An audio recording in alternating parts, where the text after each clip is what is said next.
What's up, guys? Hey, How are Daniel. you? Hey, Kev. I just want to start by asking you about Romeus, because you went to Finney and you said you only took one fight and you didn't do it. Romeus did the same thing, right? He had just one fight after he was on the Contender Series. I don't know if you were aware of that, but Yeah, but big difference in performances. yeah. And I was going to say, how much did that? When I tell you, you got to go out and get some more experience, and you come back and you look shittier than you did the first time, apparently you didn't get enough experience. You know, he's a young guy. He's 25 years old. He should have fought 3 or 4 times in between, then and now. Listen, there's a lot of guys out there that are 8 and 9 and 0, and we can't fill spots with guys that don't look like they could compete here. I'll tell you this right now. You take him in and bring him into the UFC, he gets absolutely destroyed by guys who can stop his takedown and strike better than the Australian kid tonight. And how much did you like, you mentioned Romeus' athleticism, him being 30 years old, was that a concern at all? Did that weigh on your mind?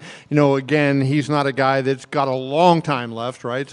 Yeah, well, we had a couple of those tonight. I'm never looking for 30-year-old contenders, but when you see these guys that have, that type of ability, it's almost like the now or never. Listen, we brought them here, we gave them the opportunity, they deliver. See what they can do. I can't remember what you guys probably know better than me.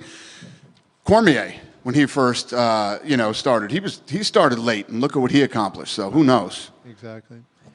And I wanted to ask you about the heavyweight. I mean, he opened with that front kick, and I thought he was going to put his opponent through the cage. I mean, he hit him so hard in there. And he just looked like, he had that assurance about him throughout the fight, like, I'm going to finish this fight. And there seemed to be no doubt in his mind that that's what he was going to do. Is that attitude sort of, kind of what you're looking for and what you're talking about up there? I don't know. It's funny you say that because we were talking about it.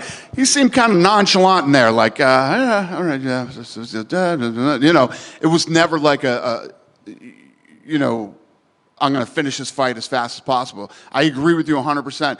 There was no doubt in his mind that fight was going to end. It was just a matter of when. He was very patient, and but when you hear his interview, he's he's not Captain Excitement. So you know what I mean. It's not like this guy's has that type of energy level. But you can tell he's a bad dude. Could I ask you 2 other Merab's cut? What do you know about Merab's cut? And can you make any? The whole world knows about Merab's cut. He posted it. Our guys are so dumb. It's next level, unbelievable. It's all the stuff that I talk about boxing. What I will give boxing is when something happens in a camp, man. Let me tell you what, it does not leak. Our guys can't fucking wait to throw it up on social media. It's a small cut. It's no big deal, but obviously needed to be posted. Against a guy like O'Malley, who's a sharpshooter and who's a very accurate puncher, now all of a sudden there's a big target for him. And why the fuck would you want him to know that? Yeah. It is next level stupid. Some of these guys are so stupid, it's mind-boggling. It's unbelievable. The last thing I wanted to ask you was Adesanya's comments last week. I thought he made a good point where, in the whatever show it was, the thing about Francis was kind of washed out. He wouldn't mention Francis's name. And he brought that up, and said he thought you can't whitewash history and that, whatnot. And that seemed to be a good point. Why did you scrub Francis out of the video and that? I don't know about this. Do you? Do you, Lene? Do you know about this? Yeah. So Adesanya talked. There was I'm not sure which one of the shows it was, but there was one of the shows, and there was a thing, and Francis came on the screen, and his name got scrubbed out, right? They didn't say his name, so you couldn't hear it, as if like he wasn't part of the UFC, as if he wasn't part of the history. And it was something that we produced? Correct. And then Israel at the press conference before the fight actually talked about it, and and he had commented on that, and I was just kind of. So are you sure that we produced this? Yes. Yes. So what show was it on? I can't remember. There were so many of them, but I don't remember which one it was. But for sure, it was on last week. It was a show that you produced, and he then embedded or something. It might have been embedded. He made the comment. He said the UFC are good people. I know that they're going to eventually do the right thing. But he was critical of the UFC for scrubbing Francis out. Well, I don't disagree with that. But literally everybody who's sitting in here right now, including our head of PR, doesn't know about it. And when did Israel say it? Post-fight? At the pre-fight press conference. Pre-fight. Yeah, I wasn't there. Lene wasn't there. I'll find it Were you on there, social. Chris? Chris wasn't there. Well, we'll find out what happened, and I'll have Lene call you and tell you what the deal is with that. Because if that's true and that was done and it was something that we produced, then somebody in the company made that decision. That definitely, listen, you know me. Right. If I said we did it, I'd say, yeah, fuck him, and this is why we did it. I know nothing about it. Nobody ever asked me about it, and this is the first we're hearing about it. Or I would tell you the... So I'm just reading this, a CBS Sports story. It says, Adesanya reinforced Ngannou's significance to the UFC amid cases where the promotion appeared to scrub mention of the former heavyweight champion. You can never erase Francis's history from the UFC, Adesanya told ESPN while looking straight into the camera ahead of UFC 305 in Perth. So I'm not sure, it doesn't say exactly. There's a video below that also shows Israel talking, but it doesn't talk exactly what video it was he was referencing. Right. So when we find out, she'll let you know. Speaking of UFC 305, we haven't heard what your thoughts are yet on the main event. I'm just curious what you thought of it. I'm sorry, say that again? What you thought of the UFC 305 main event. It was awesome. I mean, I was in New York and we were watching it, and we were going crazy during the fight. It was a great fight by both guys. I mean, both guys put on a, you know, I thought that Israel looked incredible. Dricus is so awkward and unorthodox. He's got to be the toughest guy to train for. He fights like a white guy dances. It's so crazy and awkward, and you know what I mean? It's but very effective. What do you see next for Izzy? That's up to him. I mean, I'm sure he's going to take some time and reflect. Obviously, he decided not to retire that night, so I don't know. We'll see what's next. I know last week I asked you about Connor. You said not this year. He kind of went crazy. What's the update now since you've talked to him? There's no update from the last time he talked to me. Are you going to get a bunch of texts again today? Probably. Kayla Harrison mentioned that she wanted to be the backup for the title fight. I'm just curious if that's an option. Yeah, we're working on all that stuff right now. You guys recently announced the fight, the Crazy Hawaiian and Dumpling for Power Slap. I'm just curious how that fight came about and why you chose to have it in Abu Dhabi. Abu Dhabi's coming up. Dumpling looked incredible. Crazy Hawaiian's the champion, and that was the place to make it. Jon Jones has also talked a little bit about, or hinted about potentially retiring after Stipe. I know that's something people have talked about. If he does decide to retire, will it be worth the wait that we've waited so long for that fight for him to just retire after? Or do you feel confident that he'll probably defend? Yeah, you know, Jon is one of those, you know, challenging guys to deal with. And I think that, you know, he's talking about retiring, but will he, if the Aspinall thing is really flying out there? I personally think Jon challenges himself and takes the fight. And, yeah, I think he does it. One last question. Was there any worry about signing the heavyweight tonight just because of his past history with USADA? No.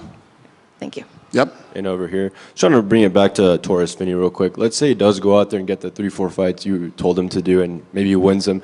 Is that a situation where you want to bring him back and see him in person here at the Contender Series, or do you kind of evaluate that, and depending on how he looks, you just straight up sign him if he does do that? Yeah, I think that if he goes out and gets those fights, looks good, you know, you can't fight one time a year and come here with that much muscle and think that you're going to, you know, you're going to have the right cardio, you're going to have the right performance. Go get some experience. You're 25 years old. You're young. You're not even in your prime for fighting for a couple more years. And the guy's got nothing but time. Does he really want this? Is this what he really wants to do for the rest of his life? That's up to him. He's got to go out and figure that out. And the answer to your question is, no, we probably bring him right in.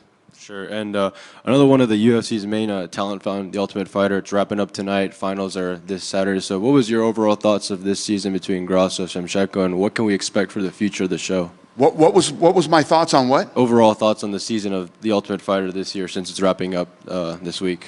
Oh yeah, no, it was a good season. Yeah, and you know, a couple guys in there we really like, and yeah, The Ultimate Fighter will be back again. I was gonna say, where do you rank this cast amongst these previous casts? Because I saw a lot of people online really hyping up this year's cast, kind of maybe saying it stood out a bit more compared to the others. Yeah, I agree. I did like the cast this season. For sure. And last one for me, I saw you mentioned there, you in New York. I saw the clips online of you in New York, and you were with popular streamers Speed and Aiden Ross, where you were in the middle of them, and Speed submitted Aiden Ross. Just want to get your thoughts on that funny encounter. My thoughts on him submitting Aiden Ross? Yeah, I know you're... I don't really have an opinion on it. Yeah. For sure. Thank you. All right. Dana. I wanted to ask you about Cody Haddon, the Australian. You said that Sean Shelby was really hyped for this fight. Yeah. When Sean comes to you and like hypes up this fight, like what's he kind of telling you? Sean doesn't hype up anything. Sean Sean has turned into a disgruntled employee, and nothing in the fight business makes him happy anymore. That's why I was like, holy shit.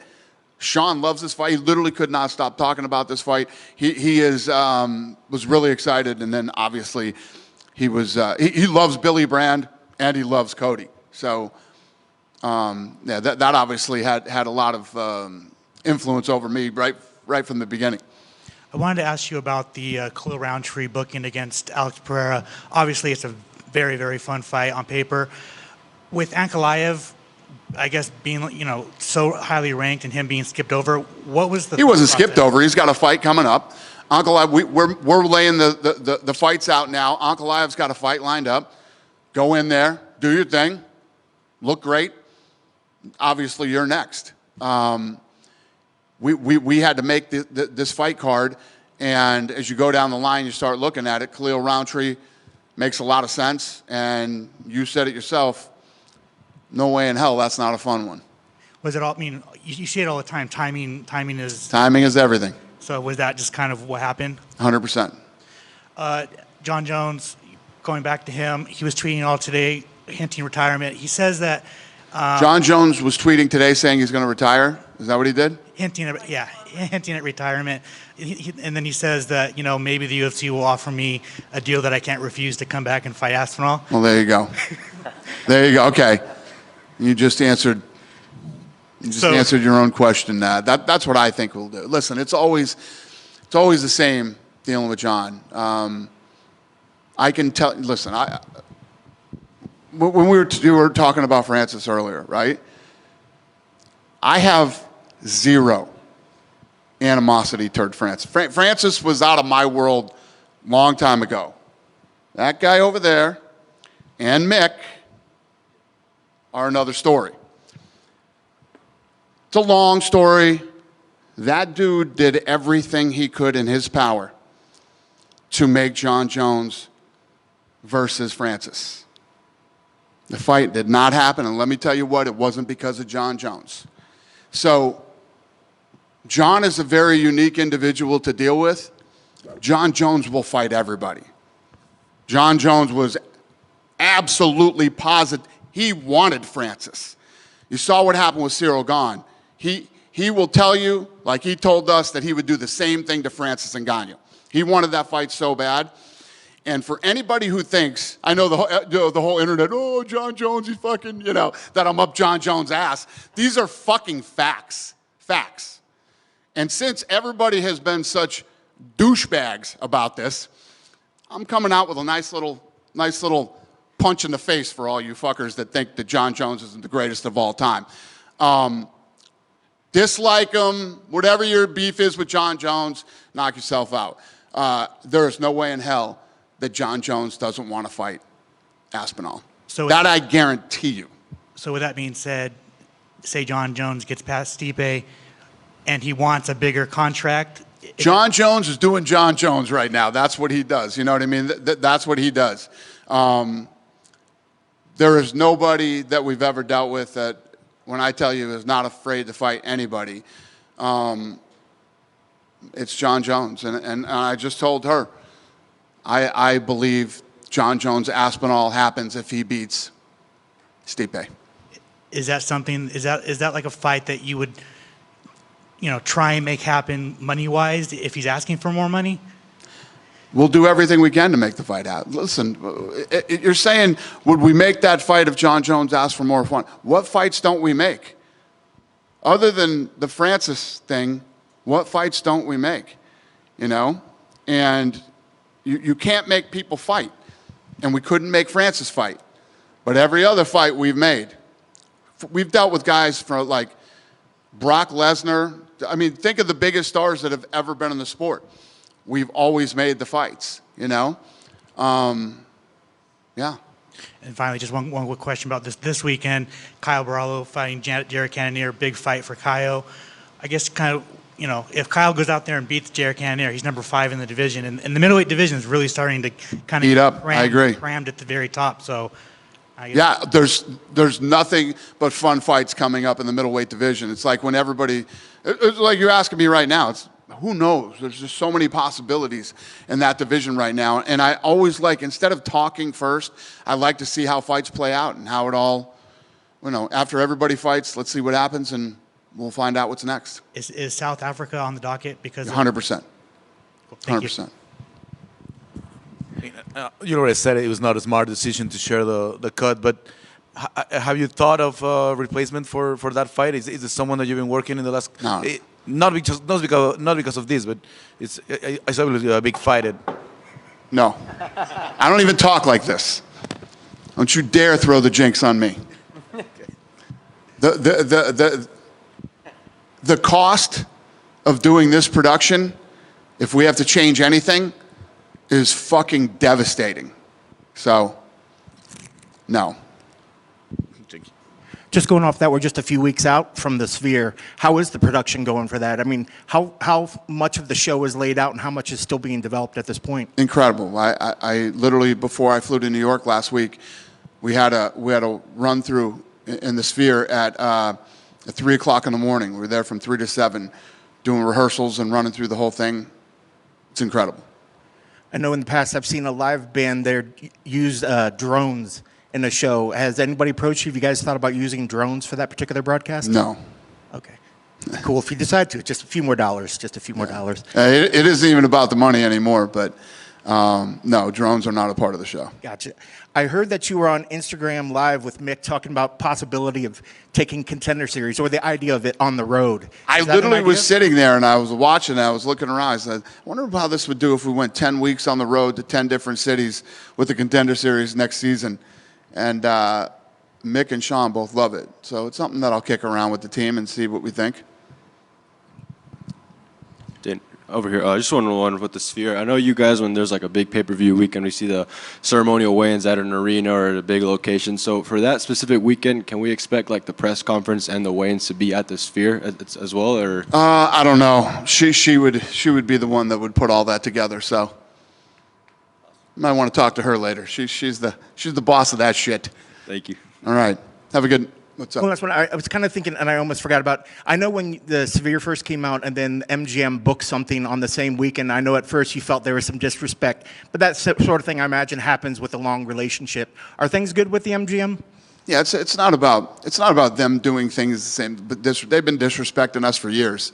This is a long-term, some long-term disrespect here, and Bill Hornbuckle, who runs MGM, I appreciate the fact that he let me do this. He didn't have to let me go to the Sphere. Could have said, no, you're under contract with us and whatever. He was trying to fix the relationship because these guys that run the arena have just been, so fucking bad for so long. And, Bill Hornbuckle's trying to fix that relationship. Cool? Thanks, guys.